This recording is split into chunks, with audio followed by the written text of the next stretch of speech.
Complex के सब भाई बहनों को मैं स्वागत भी करता हूं, आपका अभिनंदन भी करता हूं, धन्यवाद भी करता हूं।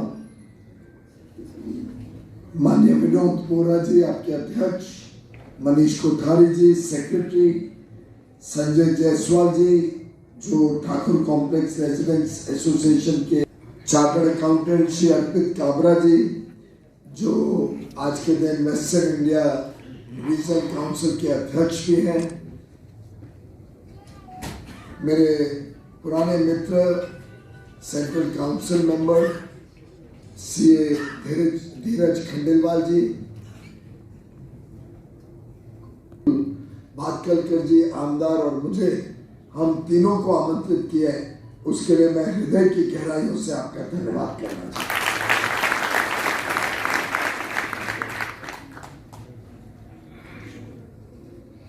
तुलसी महाप्रज्ञ जी ने जो पूरा समाज को जागृत करने का काम किया, जो उन्होंने 13 पंथ जो आज लगभग 300 साल पुराना हो गया है, 17वीं सदी 300 years 18वीं सदी में इसकी स्थापना हुई थी आचार्य भिक्षु द्वारा।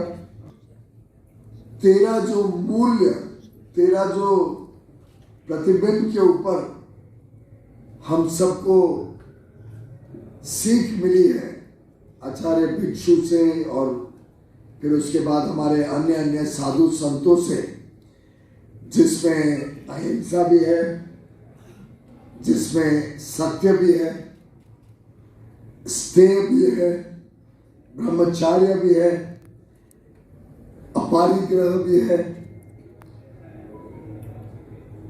इन सभी 13 पंथों की जो बात अगर कोई देखे और फिर प्रधानमंत्री नरेंद्र मोदी जी का चरित्र, उनका काम करने का ढंग, रहन सहन, उनकी संवेदनशीलता, उस सबका हम आकलन लें तो मैं समझता हूं कि प्रधानमंत्री नरेंद्र मोदी भी एक प्रकार से हम संत भूमिका में देखते हैं एक ऐसे व्यक्ति को जिसने पूरा जीवन देश के निर्माण के लिए, देशभक्ति के साथ हर गरीब की सेवा के लिए, देश को एक ऐसा सम्मान मिले विश्व में, ना भूतो न भविष्य, और गौरवान्वित किया है 140 करोड़ भारतवासियों को अपने काम द्वारा भारत की छवि को नई ऊंचाइयों पर पहुंचाया है, गरीबों के कल्याण में अग्रसर रहे, गुड गवर्नेंस की मिसाल, सुशासन, कैसे भारत भ्रष्टाचार मुक्त हो, कैसे ईज ऑफ डूइंग बिजनेस पे बल हो। आज लगभग 40,000 कंप्लायंसेस प्रोसेस अलग अलग हमें फॉलो करने पड़ते हैं। सरलीकरण कई विषयों में तो उसको समाप्ति कर दिया गया, बड़े कठिन प्रोसेसेस को, ऐसे 40,000 अलग अलग कंप्लायंसेस को या खत्म किया या सिंप्लीफाई किया। ऐसे सैकड़ों कानून में जो कानून का एक हमारे ऊपर तलवार लटकती है, उसको डिक्रिमिनलाइज किया गया है कि फाइन देके, छोटे मोटे गलती हो जाए तो फाइन देके आप छूट सकते हैं, आपको सरकार या अफसरशाही के सामने झुकना ना पड़े। सामान्य मध्यम वर्गीय परिवार को ईज ऑफ लिविंग, हर गरीब को उनका अधिकार, उनका हक, चाहे वो रोटी कपड़ा मकान हो, चाहे वो बिजली सड़क पानी हो, डिजिटल कनेक्टिविटी हो, स्वास्थ्य और शिक्षा के साधन हो, युवा युवतियों को स्टार्टअप शुरू करना है, उद्योजक बनना है, उसके लिए हर संभव साधन मिले, या नया इनोवेशन शोध हो, उसके लिए जो पेटेंट रेजिम है या कॉपीराइट, ट्रेडमार्क, डिजाइन, पेटेंट्स, इसमें सुधार हो। जो देश से निर्यात होता है, एक्सपोर्ट, उसमें बड़े पैमाने पर वृद्धि हो, देश की अर्थव्यवस्था मजबूत स्तंभ पर खड़ी हो, उसकी नींव मजबूत हो, उसमें चाहे देश की विदेशी मुद्रा का भंडार 2 गुना करना पड़े, करीब करीब $300 बिलियन से कम था, आज $636 बिलियन हो गया। ब्याज के दर कम करना, महंगाई कम करना, हम औसतन 10 वर्ष की महंगाई देखें तो पिछले 10 वर्ष भारत के इतिहास में 77 वर्ष के इतिहास में सबसे कम महंगाई अगर रही है कोई एक दशक में, तो ये पिछले 10 वर्ष के दशक में महंगाई सबसे कम रही। हम भूल जाते हैं पहले 10%, 12%, 14% महंगाई आम मानी जाती है, सरकारों उस पर टिप्पणी भी नहीं करती। प्रधानमंत्री मोदी जी ने एकदम लगाम कसी और पूरा संभव कोशिश की कि खाद्य पदार्थ हो, फर्टिलाइजर दाम 10 गुने हो गए, पर किसानों के ऊपर ₹1 का बोझ दे डाला। पूरा का पूरा केंद्र सरकार ने उसको भर्ती की, खासतौर पे कोविड के बाद यूक्रेन के युद्ध के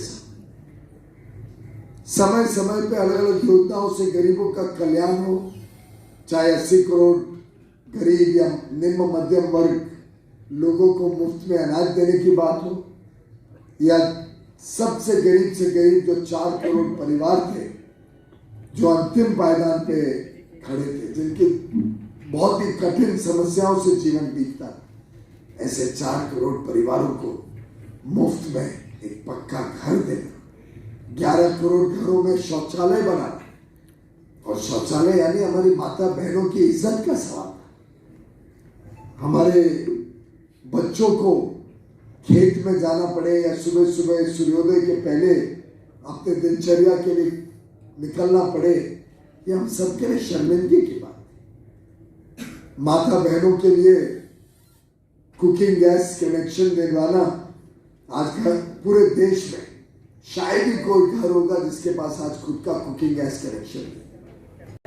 हमारे केंद्रीय मंत्री श्री भारत सरकार के पीयूष जी गोयल आज इस कांदिवली के राजभवन में पधारे।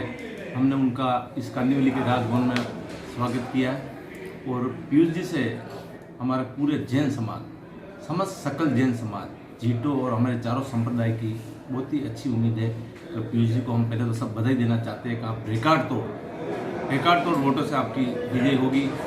आपका लक्ष्य 400 है, पर आपका एग्जिट पोल 411 बता रहा है, तो आप सोचते उससे भी सवाया काम होता है। और ये क्षेत्र ऐसा क्षेत्र है, यहाँ कार्यकर्ता से लगा के हम जैन समाज के जितने भी पीयूष जी को जो भी व्यवस्था चाहिए मतदान पे पहुँचाने, या हमारे जैन समाज से हम पूरी कोशिश करेंगे ज़्यादा से ज़्यादा हम बूथ पे जाए और एक इस एरिया में एक रिकॉर्ड तोड़े। आज तक इतने वोट नहीं मिले, इतने वोट मिले, इसकी पूरी प्रयास हम जैन समाज की ओर से सब मिलकर जरूर करें। सर ये इससे भी बड़ा रिकॉर्ड हो गया, 8 से 10 लाख तक जाएगा ये बार रिकॉर्ड, क्योंकि मोदी जी का विजन है 400 सीट पूरा इंडिया में जहाँ भी है पूरी लहर है। क्योंकि सबसे बड़ा काम राम मंदिर 22 जनवरी को मोदी जी ने किया है, तो ये लहर पूरी इंडिया में है। तो आप 4-5 लाख मत बोलिए, अभी तो 10 लाख से विजय होने वाले हैं पीयूष जी गोयल और एक नया इतिहास बनने वाला। सर इस संस्था ये उत्तर मुंबई में कहाँ तक जाकर एक मोदी की प्रचार को फैला सकती है, कहाँ तक शक्ति लगा सकती है? बहुत बड़ी संस्था है जैन समाज की, जहाँ हम लोग 20 से 25 हजार परिवार हैं और लाखों लोग यहाँ पे हैं। हम सब मिलके पूरा मुंबई नहीं, पूरा महाराष्ट्र नहीं, राजस्थान से हम पूरा राजस्थान में घर घर हमारा विजन देगा मोदी जी एक बार 400 से ऊपर सीट लाए, और हम सब मिलकर प्रयास करेंगे मोदी जी 400 ऊपर सीट। सर काफी सवाल पीयूष जी का जो काम करने का स्टाइल है, हमें इस गवर्नमेंट में देख लिया 10 साल में पीयूष जी का काम करने का तरीका, और वो सीए और प्रोफेशनल है। तो अभी नया वो एक रिकॉर्ड और पीयूष जी इस साल में करने वाले हैं, वो अपन करेंगे। तो उसमें जब भी आएंगे तो एक नया रिकॉर्ड और इतिहास बनाएंगे। सर जिस तरह से केंद्र 100 का पाया पलट होगा और एक नया इतिहास हमारे इस एरिया में होगा। जो काम रुके हैं वो काम भी लगभग हो गए, पर और नए इतिहास बनेंगे। आपने खुद ने देखा 10 साल में भारत ने विश्व में मोदी जी ने काया पलट की। तो पीयूष जी से हमें बहुत उम्मीद है कि इस क्षेत्र में, और पीयूष जी एकदम मोदी जी के खास है, तो इस क्षेत्र का तो 100 का चमन होगा, ये हम गारंटी के साथ बोल सकते हैं, हम हमारा समाज बोल सकते हैं। और पीयूष जी को हम एडवांस सब बधाई देना चाहते हैं कि आप इस क्षेत्र में जुड़े रहे। सर कुछ ज्ञापन भी दिया? हाँ, सर को हमने हमारा पूरा जैन समाज की ओर से दिया एक बार आप आगे बढ़िए, फिर हमारी जो सुविधा चाहिए हम पहले बाद में मांगेंगे। पहले तो हमको इनके साथ मिलके काम करना और इनके विजन पे हमें चलना और एक बार जीता के बड़े वोटों से लाना, फिर हम हमारी मांग रखेंगे। अभी हम हमारी मांग नहीं रख रहे हैं, पहले तो इनको बड़े वोटों से हमको लाना है। Thank you sir. Manish Kothari. Manish ji क्या कहना चाहेंगे जिस तरीके ये राजभवन का ये पॉजिटिव एनवायरनमेंट ही है कि जो पीयूष जी ने कहा कि 20 मई के बाद कमल खिलेगा, तो मैं तो कहता हूँ कमल खिलेगा भी और कमाल भी करेगा। और राजभवन में आने के बाद एक पॉजिटिव एनवायरनमेंट के साथ यहाँ से पीयूष जी गए हैं और सुनिश्चित उनकी जीत तो पक्की है, लेकिन भारी मतों से जीतेंगे और आने वाले इलेक्शंस भी वो सफासट हो जाएंगे, मतलब ऑपोजिशन का कोई नामो निशान नहीं रहेगा। और जिस तरह से मोदी जी का नारा चल रहा है विकसित भारत का, तो उस विकास यात्रा में हम भी साथ दें, ये हमारा भी कर्तव्य बनता है। और पीयूष जी गोयल एक विजनरी और डायनेमिक लीडर है, वो एक सीए भी हैं और उन्होंने काफ़ी पोर्टफोलियो भी संभाले हैं, तो जैन कम्युनिटी में काफ़ी बिजनेसमैन हैं, तो वो पीयूष जी गोयल को भी अपने लीडर के रूप में देखते हैं कि उनकी जो समस्याएं हैं बिजनेस रिलेटेड या जो लोकल एरिया के जो समस्या है वो उनको पूरा करेंगे। और हमें पूरा विश्वास है कि पीयूष जी जन जन के लिए काम करेंगे और भारी मतों से जीत प्राप्त करेंगे। Thank you sir. Thank you.